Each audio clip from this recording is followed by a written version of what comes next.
Lo importante es que sé que va a estar aquí en 1 millón de años. Eso es lo que Bitcoin significa para mí, ¿de acuerdo? Es una base racional de la economía para la raza humana. Siempre hay un montón de tira y afloja en ex Twitter sobre ¿es esto bueno para Bitcoin? ¿Es esto malo para Bitcoin? Hay conversaciones muy coloridas sobre propuestas de protocolo, sobre propuestas de software, sobre iniciativas de desarrolladores, sobre aplicaciones. Lo más novedoso es todo este debate en torno a los ordinales, las inscripciones, los BRC-20 tokens, pero siempre ha habido pactos y cadenas de transmisión. Y si miramos hacia atrás, probablemente el periodo más formativo en la historia de Bitcoin fueron las guerras block size, y eso realmente definió la red y definió a Bitcoin de una manera muy fuerte. Y aún así, creo que si miramos hacia adelante, otra década o 2 o 3, sin duda en el transcurso de 100 años va a haber más y más de estas cuestiones surgiendo. Habrá más electores que participarán en el debate. Realmente dudo que tener un debate en 200 caracteres o menos en Twitter sea muy constructivo para un tema que requiere muchos matices y sutilezas. También creo que es importante basarnos en fundamentos a la hora de debatir estos temas. Creo que si todos nos centramos en cuáles son nuestros supuestos o cuáles son nuestros principios, entonces creo que serán menos conflictivos, menos combativos y más constructivos para toda la comunidad, ¿cierto? Pensé que sería útil tener una especie de diálogo constructivo sobre la filosofía de Bitcoin, los principios de Bitcoin y los marcos de análisis para que haya una base para lo que venga después. Sí, es decir, odiaría que alguien me definiera basándose en la respuesta de un tweet sobre un tema o sobre 6 respuestas de 6 temas. Creo que cuando todos empezamos a entender los principios y filosofías de los demás y cómo pensamos sobre estas cosas, creo que se establece el marco para que lleguemos a un acuerdo o al menos a un consenso constructivo y alegre. Entonces, empezando por lo básico sobre Bitcoin, y así es como yo lo veo, ¿verdad? Todo el mundo tiene la capacidad y el derecho de ver Bitcoin a través de su propia lente y tienen su propia visión de lo que es, para qué sirve y por qué se sienten atraídos por él. Entonces, no estoy aquí para decirle a todo el mundo lo que tiene que pensar. Estoy aquí simplemente para articular una visión de Bitcoin que tengo y que he formado a lo largo de mi vida, por lo que empezaría con esta conversación. Yo diría, Bitcoin es un activo que circula en una red gobernada por un protocolo basado o arraigado en una ideología. Por primera vez, proporciona a la humanidad una base económica racional y científicamente sólida. Eso es lo que Bitcoin significa para mí, ¿cierto? Eso es una base económica racional para la raza humana. Y ya sabes, Bitcoin con V minúscula es el activo y hemos creado un activo digital y lo hicimos con ese protocolo. Los activos no tienen valor. No tienen valor a menos que haya una red para que circule. Entonces, cuando pienso en el protocolo, esta es la forma en que lo veo.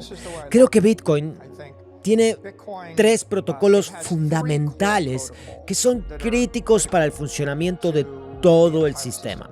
El primer protocolo es un protocolo monetario. El segundo protocolo es un protocolo de transacción. Y el tercer protocolo es lo que voy a llamar un protocolo de poder. Es una especie de seguridad en tiempo real a corto plazo. No es la seguridad de la red durante 100 años, sino la seguridad de la red durante 100 días o 100 minutos. Es el aquí y el ahora. Se basa en el poder. ¿Quién tiene el poder sobre la red? Entonces, cuando pienso en Bitcoin en general, bueno, hay un montón de nodos Bitcoin y aplicaciones Bitcoin por ahí. Cualquiera puede crear una versión de Bitcoin que se ejecute en iPhone y en un teléfono Android, que se ejecute en Linux y en cualquier tipo de ordenador, etc. Para que sean parte de la red, tienen que compartir estos tres protocolos. Van a diferir en muchas otras funciones, ¿verdad? Hay otros aspectos del software. Por ejemplo, la compatibilidad. ¿Es compatible con esta versión de Unix? Hay usabilidad, ¿verdad? ¿Se ejecuta en iOS y es compatible con lo táctil o no? Hay cumplimiento normativo. La versión de un monedero Bitcoin que se ejecuta en los Estados Unidos por una empresa que cotiza en bolsa va a tener restricciones KIC y AML en el estado de Nueva York. Son dictadas por Nueva York y por los Estados Unidos. En resumen, hay diferencias en el software que tienen que ver con el cumplimiento normativo. Va a haber diferencias de seguridad y hablamos de seguridad cibernética. Habrá un montón de nodos Bitcoin y todos ellos estarán en diferentes países y en diferentes jurisdicciones para diferentes plataformas. Aún así, lo que todos tienen que compartir es este protocolo monetario común, el protocolo de transacciones y el protocolo de energía. Entonces, el protocolo monetario es el que se acerca asintóticamente a los 21 millones, ¿de acuerdo? Nunca habrá más de 21 millones. Nos hemos centrado mucho en los bloques de 50, luego 25, luego 12,5 y 6,25 y los halvings, etc. Pero la verdad es que pienso en esto, no en el transcurso de 10 años o en los últimos 10 años. Ni siquiera estoy seguro de que los últimos 10 o 15 años importen, ¿de acuerdo? Nos acercamos al 15 aniversario, pero por el bien de nuestra discusión, digamos que acepto Bitcoin como es hoy. Ya sabes, a través de todos sus altos y bajos, las guerras de tamaño de bloque, etc. Y miro hacia los próximos 100 años. Es mi marco de tiempo corto. Y 1000 años es un marco de tiempo razonable. Entonces estoy mirando a esto como, ¿es este un marco económico, racional y científico para la raza humana para los próximos muchos siglos? Y cuando lo miras así, es muy clarificador y simplificador. Por ejemplo, una vez que lo proyectas a 1000 años y piensas, ¿cuál será la política monetaria? Serán 21 millones. 21 millones. Bitcoin es lo máximo a lo que va a llegar y algunos de ellos se perderán. Eso es lo único que realmente necesitas entender sobre esto. Si alguien quiere crear un programa de software o un nodo que tenga una política diferente a 21 millones, estarán rompiendo Bitcoin, ¿verdad? Habrán corrompido el protocolo monetario. Por supuesto, puedes tener infinitos protocolos monetarios. Podrías tener uno con un 5% de inflación al año, podrías tener otro con 5 millones de Dogecoin al año, podrías tener todo tipo de cosas si quisieras.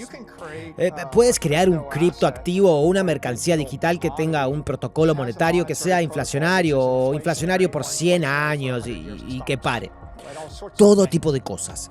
Pero en este caso particular, el protocolo monetario de Bitcoin ha llegado a ser muy simple. Estamos en alrededor de 19,5 millones de Bitcoin, pero vamos a llegar a un tope de 21 millones. La verdad es que debatir todos los matices de cómo llegar a 21 millones está casi en el segundo o tercer orden en este momento. Tal vez fue de segundo orden durante los últimos 4 años, pero se está convirtiendo en tercer orden. Ciertamente no estará ahí en el 2035, cuando el 99% de todos los Bitcoins hayan sido emitidos y te quede 1% para ser emitido en los próximos 100 años. Realmente te das cuenta de que si dividimos un 1% en 100 años resulta bastante insignificante. Entonces el protocolo monetario es un límite duro de escasez. El protocolo de transacción es de 4 bloques de megabytes cada 10 minutos, lo que se traduce en un máximo de 7 transacciones por segundo, o 7,5 4.500 transacciones en un bloque lo dejan bastante lleno. Entonces, cuando se trabaja de nuevo en ella, piensas, bueno, una red lenta tiene unos 100 millones de transacciones al año y una red rápida y completa tiene unas 200 millones de transacciones al año y el ancho de banda es escaso, ¿cierto? Entonces, el protocolo de transacciones cambió un poco más en los últimos 15 años que el protocolo monetario. El protocolo monetario es bastante pristino desde que Satoshi lo definió. el protocolo de transacciones se sacudió un poco o se ajustó con Segwit. Y Taproot también provocó un ajuste porque cambiaron el ancho de banda teórico y la naturaleza teórica de las transacciones. ¿Qué tipo de transacciones procesará la red y cuánto ancho de banda puede procesar? El tercer protocolo es el protocolo de potencia. En este caso concreto, no es potencia eléctrica, es potencia informática. Pero, ¿qué tipo de potencia informática? Potencia digital. Puedes definir todo tipo de protocolos de potencia para controlar una red. Por ejemplo, la democracia es un protocolo. Una persona, un voto. Aristocracia, una familia rica. Un voto. Sí. Violencia, un arma, una bala, un voto, ¿verdad? El mundo está lleno de protocolos de poder. Hasta los siervos con astas tienen su propio protocolo de poder. El protocolo de poder para la red de Bitcoin es SHA-256 hashing, ¿de acuerdo? Y podría haber sido cualquier otro tipo. Podría haber sido un protocolo de prueba de participación. Podría haber sido cualquier otro tipo de protocolo de poder. Pero la pregunta es, ¿quién al final del día crea el bloque cada 10 minutos y qué tipo de poder tienen que proyectar para crear el bloque? Si yo tuviera un algoritmo que fuera amigable con una CPU, ¿ok? No un GPU, sino un ASIC CPU amigable. Bueno, entonces estarías permitiendo que cualquier computadora con un propósito general pudiera participar y generar ese poder de cómputo. Si tienes un algoritmo que no incluye potencia de cálculo en absoluto, es solo electricidad.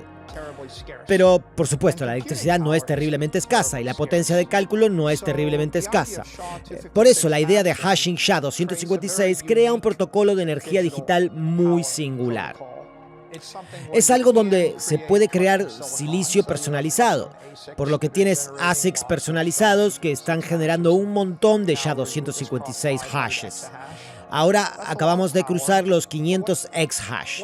Eso es un montón de energía, pero lo que es realmente crítico, creo, sobre el protocolo de potencia es que te permite construir una máquina de silicio con una ventaja mecánica masiva, como un ASIC personalizado. El silicio personalizado te da una ventaja de 1000x o 2000x sobre una CPU de propósito general. Lo que eso significa es que tenemos 3 protocolos interactuando que crean 4 tipos de escasez.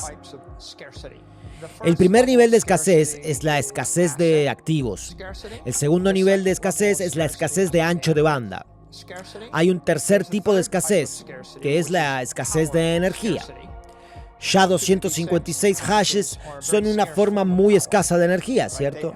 Y solo pueden ser creados por equipos de minería de Bitcoin. Ese es el cuarto tipo de escasez, que es la escasez técnica, la escasez de tecnología. Si se pudiera tener la capacidad de diseño de un chip semiconductor de alto rendimiento que hiciera SHA-256 hashing, lo que Bitmain tiene como competencia básica, ¿cierto? Para garantizar la escasez de activos, tienes que tener escasez de ancho de banda. Para garantizar la escasez de ancho de banda, tienes que tener escasez de energía. Y para garantizar la escasez de energía, necesitas escasez de tecnología. Realmente, estamos mirando a 4 tipos armónicos o a 4 tipos de escasez. Se unen y crean una red que tiene integridad y eficiencia, ¿cierto? Necesito eficiencia. ¿Qué es eficiente? Aquí tengo un protocolo de energía eficiente. Tengo un arma y estoy en una habitación con otras 100 personas. Una persona con un arma que costó $300 tiene la capacidad de asegurar $1.000 millones en una habitación de otras 100 personas. Es una manera muy eficiente para asegurar el dinero, ¿ok? Independientemente de quién tenga el arma. Ahora, saca el arma de la ecuación. Pon los $1.000 millones en el medio de la habitación y ahora tu nuevo protocolo de poder es tu puño. Ya puedes imaginártelo. Tendrás a 20 personas golpeando a otras 30 personas, lo que provoca que el resultado se vuelva muy inefectivo. Otro protocolo de poder es voy a asegurar los $1.000 millones con $100 millones del Estado. El problema en este tipo de economía es que, en realidad, tengo que asignar el 10% o 20% del capital para proteger el resto del capital. Eso no escala demasiado bien. Entonces, cuando realmente llegas al punto en el que estás creando máquinas, ya sea una grúa de construcción, una pistola o un chip semiconductor, tienes conocimientos insertados con el fin de canalizar la energía, con el fin de ejercer realmente el poder. Cuando hablo de la escasez de poder, bueno, los mineros de Bitcoin poseen todos los chips SHA-256 ASIC. Si un día cualquiera todas las compañías eléctricas en el mundo se despertaran y decidieran atacar la red Bitcoin, realmente no podrían hacerlo porque la potencia de cálculo, la potencia digital es escasa y no la tienen. Si cualquier gobierno quisiera atacar la red, no podría hacerlo porque no tiene el poder. La máquina de silicio real está en manos de los operadores de la red. Esto crea un cierto tipo de eficiencia y estabilidad. Realmente no se puede construir una civilización sin ella. Es decir, es el mismo tipo de eficiencia que se obtiene cuando se construye una presa, ¿verdad? Represas un lago y de repente estás generando energía hidroeléctrica. O la misma eficiencia que obtienes cuando tienes una grúa de construcción y una persona que pesa 150 libras. Puede levantar 20 toneladas en el aire a 1000 pies. Está claro que no la puedes hacer sin tener una máquina. Entonces, cuando miro a toda la red, creo que es un conjunto bastante hermoso de protocolos integrados. El protocolo de energía protege las transacciones cada 10 minutos. Y el protocolo transaccional es un protocolo impulsado por el mercado, donde la gente está pujando para poner sus transacciones en el espacio de bloques. Entonces, a medida que el ecosistema crece, la oferta de transacciones crece en una forma clásica de economía de mercado. Y lo que tienes es la economía austríaca dictando qué transacciones se implementarán basadas en el valor subjetivo de todos los participantes en el ecosistema. Los mineros, en el transcurso de 1000 años, es bastante obvio, ¿verdad? A los mineros se les paga con comisiones por transacción. Las recompensas por bloque fueron un arranque o una subvención inicial en los primeros 20 años de la red, pero por lo que puedo ver, en el año 2035, las recompensas por bloque solo se verán disminuidas. Solo saldrá el 1% de todo el Bitcoin en los 100 años posteriores. Las recompensas por bloque realmente no importan, se desintegran en el infinito a lo largo del tiempo. Lo que importa son los ingresos por transacciones. Y con el tiempo, creo que podemos esperar que los ingresos por transacciones crezcan mucho más que las recompensas por bloque. Y por último, si nos fijamos en los mineros de Bitcoin, son realmente productores de energía Bitcoin o centros de energía digital que defienden la red. Son la primera línea de defensa de la red, en el sentido de que cualquiera que quiera hackear o interrumpir los bloques en los próximos 10 minutos tiene que atravesar ese muro de hash. También son la segunda línea de defensa de la red porque todos los mineros de Bitcoin han invertido millones o decenas de millones o 100 millones o miles de millones de capital que no pueden recuperar en menos de 4 o 8 años y quizás más en algunos casos. Entonces, al tener que recuperar su inversión de capital, forman entidades corporativas en cada estado-nación y en cada jurisdicción.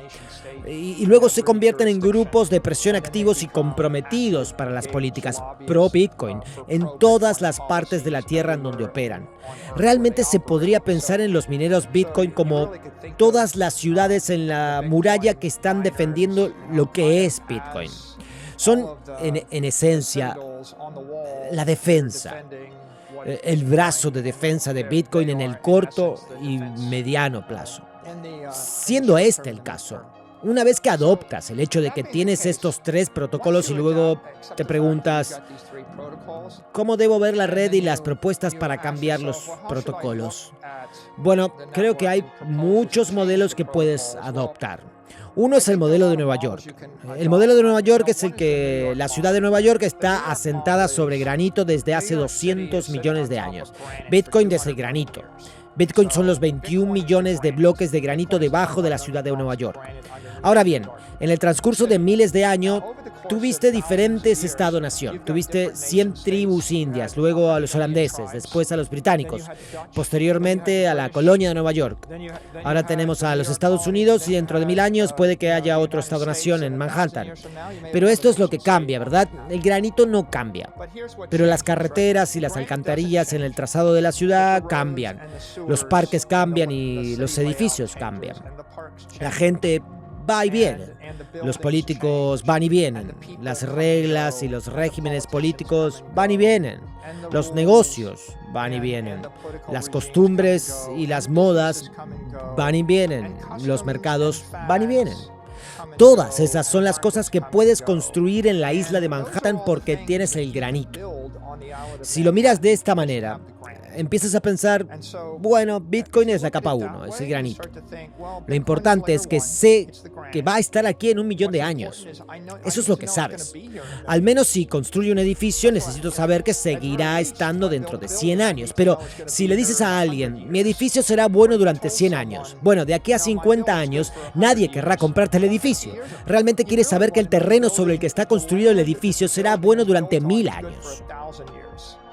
Espero que hayas disfrutado del vídeo. Asegúrate de darle al botón de suscribirte para ver más vídeos increíbles como este.